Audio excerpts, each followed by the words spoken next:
Pada malam itu, Oon Saunah alias Icha datang ke Hotel Daya Grand bersama dengan seorang pria. Setelah berkutat dengan segala registrasi, mereka lalu masuk ke dalam kamar 106 sekitar jam 11 malam. Mustafa, petugas cleaning service yang cukup sering melihat Icha datang di hotel itu, sempat dibangunkan oleh Icha yang menanyakan apakah dia mempunyai stok alat kontrasepsi.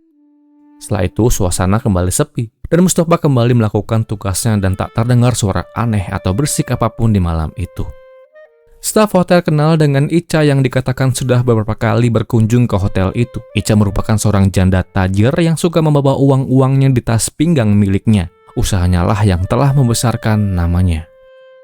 Keesokan paginya, suara air dari kamar 106 terdengar terus mengalir tanpa henti. Persis seperti ada orang yang berkegiatan dalam kamar mandi, namun ini agaklah aneh. Sebab Indra Lesmana, staf hotel lainnya, mendengar kucuran air itu tak berhenti selama berjam-jam lamanya.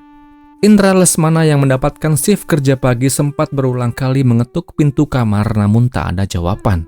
Lalu dikarenakan pintu masih terkunci dari dalam, dia mengira penghuni kamar masih berada dalam kamar mandi. Namun kalian tahu sampai sore, kucuran air itu belum berhenti juga. Sekitar jam 5 sore, Indra akhirnya meminta kunci cadangan kamar 106 dan membuka kamar itu bersama dengan rekannya. Dan betapa terkejut ia ketika mereka mendapatkan kamar itu dalam keadaan yang sungguh berantakan. Spray terurai di lantai, kursi berjatuhan, serta mereka juga menemukan sesuatu di atas tempat tidur. Sesuatu yang terbungkus dengan selimut dengan tangan manusia yang menyembul keluar. Begitu selimut dibuka, mereka melihat Icha sudah tak bergerak, wajahnya tertutup bantal dan tubuhnya kaku membiru. Suasana hotel langsung berubah menjadi panik. Kamar itu kemudian ditutup kembali sebelum polisi datang melakukan pemeriksaan. Tak lama singkatnya setelah laporan itu dibuat, petugas segera mendatangi TKP dan segera melakukan oleh TKP. Tubuh Icha yang malang segera dievakuasi ke rumah sakit dan setelah dilakukan pemeriksaan mendalam, petugas mendapatkan beberapa luka yang diduga menjadi penyebab perginya Icha, termasuk luka lebam di leher dan patah salah satu jarinya. Pemeriksaan juga memeriksa rekaman CCTV hotel yang merekam detik-detik penampakan terduga pelaku yang seorang pria. Wajahnya nggak terlihat jelas. Mustafa, si petugas cleaning service, kemudian teringat kembali malam terakhir saat Icha datang ke hotel. Icha datang dengan seorang pria. Dan lalu, apa yang sebetulnya terjadi dan bagaimana kisah ini selengkapnya? Jadi, begini.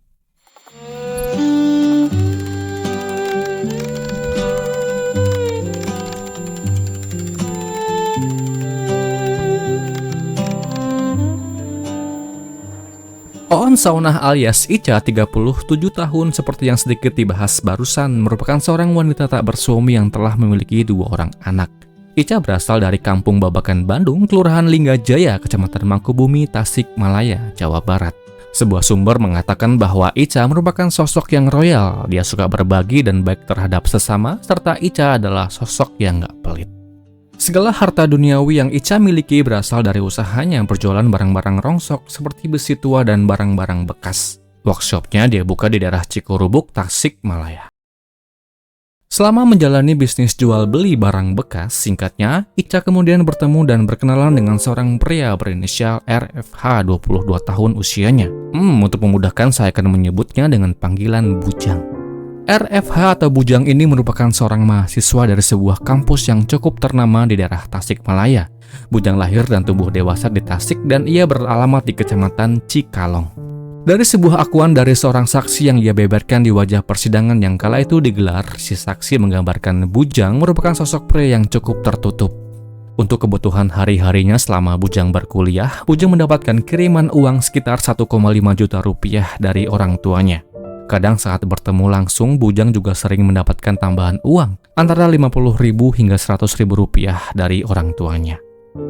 Lebih lanjut dikatakan meski terlihat biasa seperti mahasiswa pada umumnya, Bujang diketahui cukup sering bermain judai online di waktu senggang. Dia juga kerap bermain game di handphonenya, terutama Mobile Legends. Bujang memiliki seorang pacar yang bernama sebut saja Mary. Mary merupakan teman satu kampusnya yang telah mereka sama-sama jalani kurang lebih 1 tahun lamanya. Selama berpacaran dikatakan Bujang pernah minjam uang kepada Mary hingga sekitar 700.000 rupiah. Mary mengaku tak tahu pasti uang itu dipakai untuk apa. Tak hanya itu, bahkan Bujang juga pernah minjam uang kepada Mary yang Mary dapatkan dari hasil penjualan handphone miliknya. Meski begitu, di waktu lain, Bujang juga pernah memberikan uang kepada Mary sebesar 2,8 juta rupiah yang dari pengakuannya, uang itu berasal dari ayahnya. Mary mengenal Bujang sebagai pacar atau cowok yang sering bercerita tentang kehidupannya. Salah satu hal yang pernah diakuinya adalah tentang seorang perempuan yang bernama Ica. Saat itu Mary belum mengenal siapa Ica sebenarnya. Dia hanya mengetahui dari polisi bahwa perempuan itu diduga memiliki hubungan dengan Bujang yang kemudian menjadi korban penghilangan dalam kasus yang menyeret nama pacarnya itu. Nah, walau memiliki hubungan yang baik-baik saja dengan Mary, diam-diam Bujang ternyata menjalin hubungan dengan Oon Saunah alias Ica. Hubungan itu awalnya diam-diam mereka lakukan di belakang Mary. Namun meski tidak pernah bertemu langsung dengan Ica, Mary juga pernah mengaku bahwa dia pernah berbicara dari telepon dengannya. Dari sebuah pemberitaan yang linknya saya sematkan di kolom deskripsi menyebutkan bahwa Bujang sering mendapatkan uang dari Ica, terutama setelah mereka melakukan temu kencan di dalam kamar hotel. Fakta lain menyebutkan bahwa Bujang akan menerima Rp100.000 hingga Rp200.000 setelah temu kencan itu usai. Dan dari akuan Bujang sendiri, pacar Bujang, Mary, juga mengetahui bahwa selama ini Bujang sering banget mendapatkan uang dari Ica. Dan tibalah saat itu, saat-saat di mana Bujang merasa mentok akan hutangnya yang terus ditagih termasuk oleh pacarnya sendiri, Mary. Di tengah kebingungan yang bergejolak di hatinya, tiba-tiba muncullah sebuah ide segar, ide untuk mendapatkan uang. Pikirannya langsung tertuju kepada Oon Saunah alias Ica, pacar gelapnya yang suka memberikannya uang. Kala itu Ica dan Bujang telah tak bertemu selama 6 bulan lamanya. Setelah menimbang segala kemungkinan, Bujang akhirnya memutuskan untuk mengajak Ica bertemu pada malam 5 Maret 2019. Setelah sebelumnya membuat janji di sebuah ruang karaoke, keduanya kemudian menghabiskan beberapa jam bersama sebelum akhirnya mereka pergi meninggalkan tempat itu. Dan tanpa Ica tahu, pertemuan pertamanya dengan Bujang setelah 6 bulan gak ketemu itu adalah kali terakhir Ica melihat betapa gantengnya Bujang dan terakhir kali Ica melihat dunia yang fana ini. Jadi begini kronologinya. Setelah menghabiskan waktu bersama di ruang karaoke, petualangan mereka kemudian berlanjut. Dari Pasar Cikurbuk, Tasikmalaya, sekitar pukul 12:30 malam dan setelah berbincang singkat, Bujang lalu mengajak Ica untuk pergi ke Hotel Daya Grand, sebuah hotel yang sebelumnya pernah mereka gunakan untuk bertemu kencan bersama. Lalu karena keduanya tak membawa kendaraan, jam 2 dini hari Ica lalu menghubungi seorang tukang ojek yang bernama Endang Nasihin untuk menjemput mereka dari Pasar Cikurbuk. Di waktu yang sama, atas pengetahuan Bujang, Ica sempat menelpon dan mengirim pesan kepada pacar Bujang, Mary. Ia memberitahu bahwa saat itu ia sedang bersama dengan Bujang. Tak lama kemudian si abang ojek, Abang Endang, datang, lalu mengantar mereka berdua ke Hotel Daya Grand. Sampai di sana, Bujang turun lebih dulu, lalu berdiri di dekat gerbang hotel menunggu Ica. Setelah si abang ojek pergi, keduanya kemudian masuk dan pesan kamar 106. Di dalam kamar mereka sempat berbincang sambil duduk di atas tempat tidur. Lalu di jam 3 dini hari dikatakan bahwa Ica mengajak Bujang untuk melakukan hubungan. Namun Bujang menolak dikarenakan dia tak membawa pengaman dan harus ada benda itu jika ingin berhubungan. Lalu dikarenakan tak satupun di antara mereka yang membawa pengaman itu, Ica kemudian keluar kamar dan sempat bertanya kepada petugas hotel apakah ada memiliki stok alkohol. Namun Ica nggak berhasil mendapatkannya, hingga akhirnya dia kembali lagi ke dalam kamar dan batallah acara yang dinanti-nanti itu. Menjelang pagi yang sejuk, Bujang menyampaikan niatnya untuk pinjam uang dari Ica. Kala itu Bujang butuh 4 juta. Sebelumnya Bujang sempat melihat uang dalam jumlah besar yang ia dapatkan di tas milik Ica. Ia lakukan itu sewaktu Ica sedang mandi. Namun kala itu permintaan Bujang tak langsung mendapatkan jawaban yang pasti. Ica hanya menjawab nanti saja. Permintaan itu kemudian diulang kembali ketika mereka duduk berdampingan. Namun jawaban Ica tetap sama, nanti saja. Nah, disitulah situasi kemudian mulai berubah. Bujang yang yakin Ica membawa uang banyak mencoba menakut-nakuti Ica dengan mencekik lehernya secara perlahan menggunakan kedua tangannya. Alih-alih biasa saja, malah perlakuan itu membuat Ica kemudian berteriak, yang otomatis membuat Bujang kaget yang lalu membuat itu semakin kuat mencengkeram leher Ica. Di dalam kondisi yang panik, Ica juga sempat mencoba untuk melepaskan diri dan sayangnya hal itu semakin membuat cengkeraman Bujang yang awalnya hanya bercanda itu semakin kuat dan semakin kuat. Selain itu, Bujang juga menahan kedua tangan Ica dengan lututnya agar nggak bisa bergerak atau melawan sama sekali.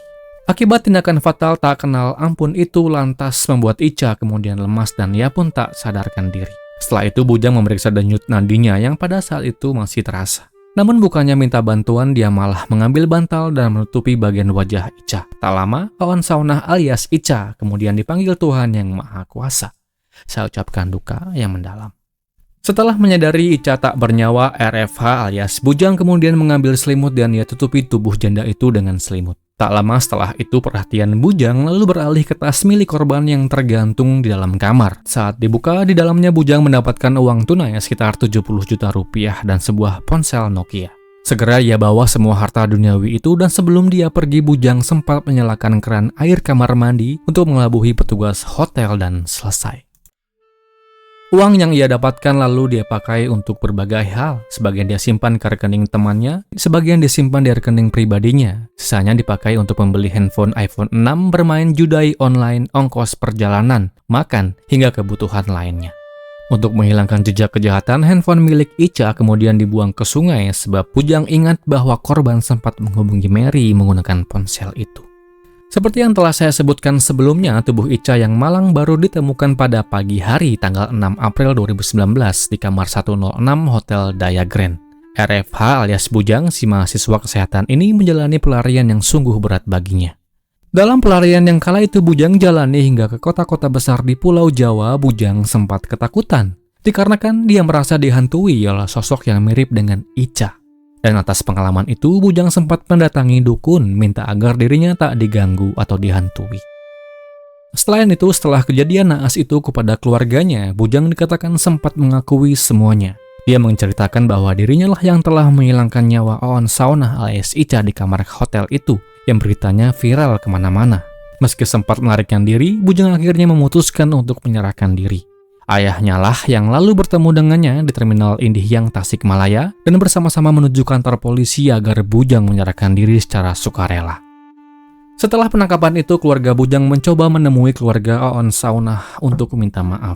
Mereka datang membawa uang santunan yang langsung diberikan kepada keluarga Ica. Penyerahan dan permintaan maaf itu kemudian dituangkan ke dalam sebuah surat dari pihak keluarga korban. Surat itu kemudian dibacakan di wajah persidangan, yang berisi bahwa mereka tak menyimpan dendam kepada terdakwa maupun keluarganya. Di dalam persidangan yang kemudian diadakan di Pengadilan Negeri Tasikmalaya, melalui majelis hakimnya, kemudian menjatuhkan vonis kepada RFH dengan hukuman 6 tahun penjara.